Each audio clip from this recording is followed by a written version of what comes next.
Hey YouTube Nation, Homie Gaming Guru back for another video. Now I'm outside relaxing in my backyard. It's a beautiful spring day, a balmy +3 degrees. Beautiful Canadian spring day. And it's days like this that remind me of back when I was really younger and had a lot more free time on my hands. Me and my two closest friends would go up to Algonquin Park and go camping and fishing and just enjoy spring and summer. This got me thinking that it's still a little bit too chilly to go camping and therefore go fishing, but you know what, I do enjoy fishing. I'm not the greatest fisherman. I've caught maybe 2 fish in my whole lifetime, but it's just a great way to relax, chill out, be with friends, have a couple of drinks. But it got me thinking, you know what? While I can't go out into the bush to do some fishing or go out to the lake yet, why not make something at home that I could do fishing at home, and also for when the nieces and nephews come by, it'll be a great toy and game for them to play. So a homemade fishing pond made out of cardboard.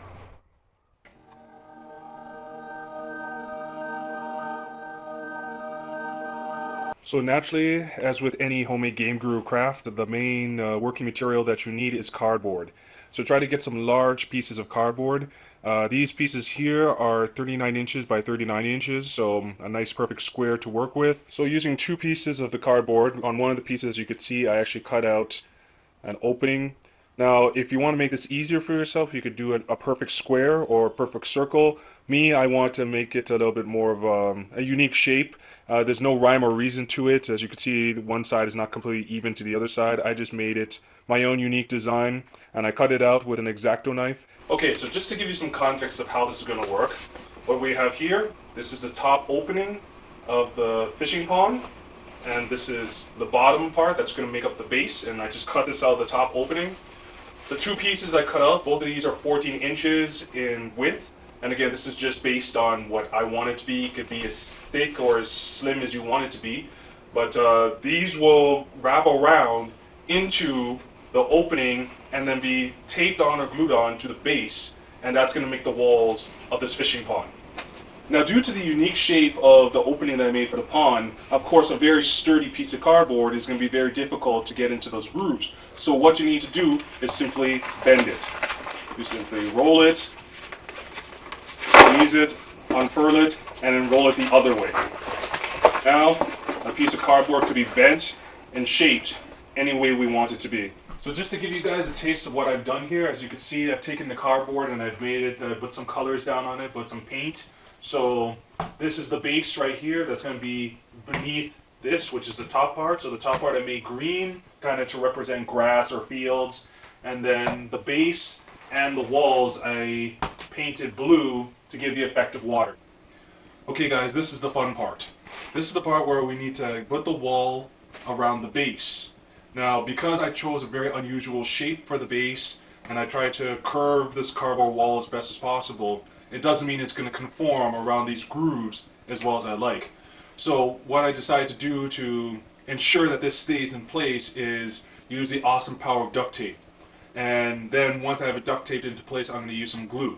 So I want to show you guys what it looks like now that I've duct taped the bottom of it all the way around. You can see the bottom. I duct taped the whole entire perimeter of the thing.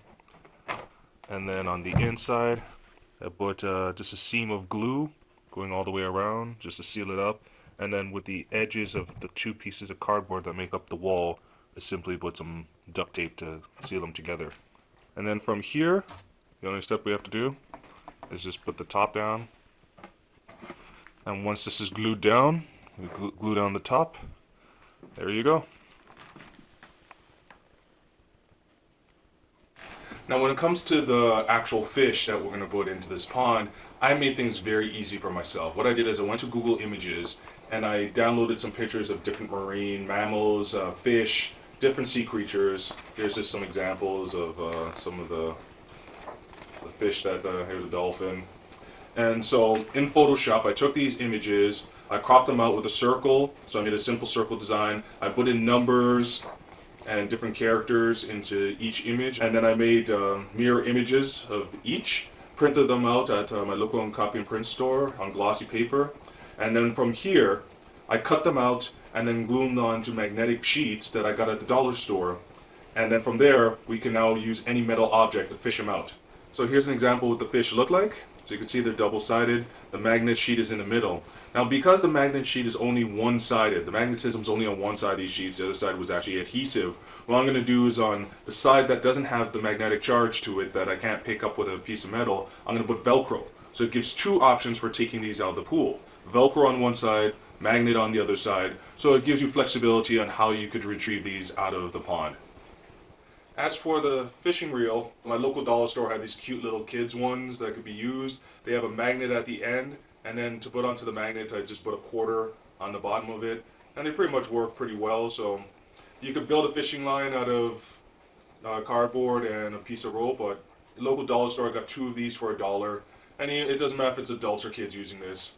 It serves its purpose. I just want to give you a word of advice on waterproofing. As you saw with my video on how to make a full-size cardboard swimming pool, it is possible to take something that's cardboard and make it waterproofed, so you could actually have these fish in here floating in water and it won't leak out. The glue is one step and the tape, but then as you saw in my swimming pool video that you want to put a hard rock coating around the whole perimeter, and it does come in blue, or you could put a very, very strong varnish, a waterproofing varnish like Varathane around it, and that should protect it and allow you to put water in. And then with the actual fish, you could actually put some varnish on them. It will not distort the image, and that'll help those make those waterproof. And then from there, you could simply fish them out, and it'll hold the water. If you want to utilize this for kids, it's a great way for them to learn multiplication or counting. Here's an example. We got a 2 fish times 5 equals 10. So it's just an easy and great way for them to learn multiplication, addition, based on what numbers and what arithmetic signs you put on each fish. You could teach them anything you want, even put letters on them, and they could build words. With each fish that they pulled out, they could put together a word. So this could be a very fun game for young kids to teach them anything from their alphabet to numbers and arithmetic. For adults, this game could be anything you want it to be. Each number on each of the fish or whatever you throw into this pond could represent how many drinks you want to take in a drinking game. They could be truth or dares. They could be revelations. They could be whatever you want. Don't stifle yourself. As grown folk, you can make this game into whatever you want it to be, or you could just sit in the backyard, put this out there, throw some water in there, and just lounge, enjoying the summer, trying to catch fake fish in an artificial cardboard pool. Have fun, enjoy, and all the best in all your fishing games. Take care, everyone. Until next time.